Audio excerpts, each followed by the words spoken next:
សួស្តីអ្នកទាំងអស់គ្នាថ្ងៃនេះមកញ៉ាំការមិត្តភ័ក្តិរបស់ខ្ញុំនៅខេត្តជាមួយនឹងមិត្តភ័ក្តិផ្សេងៗទៀតដែលរៀនមួយគ្នាតាំងពីនៅវិទ្យាល័យអញ្ចឹងចង់ដឹងថាវីដេអូនេះមានសកម្មភាពអីខ្លះយើងចូលមើលទាំងអស់គ្នា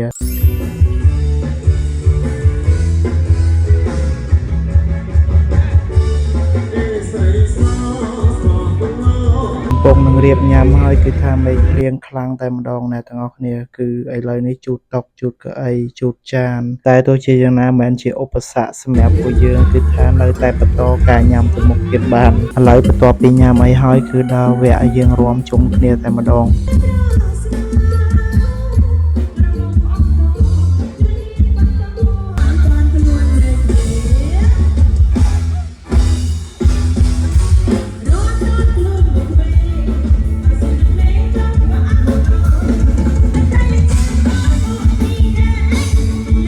បាទនេះគឺជាលោកគ្រូរបស់ខ្ញុំដែលគាត់បរៀនគីមីនៅវិទ្យាល័យហើយ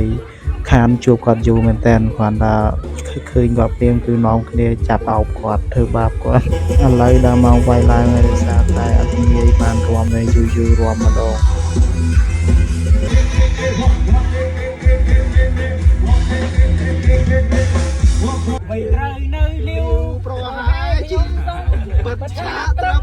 ឥឡូវគឺម៉ោង11ហើយពួកខ្ញុំកំពុងរៀបចំអីវ៉ាន់ដាក់លើឡានដើម្បីត្រឡប់មកពេញវិញអញ្ចឹងគឺថា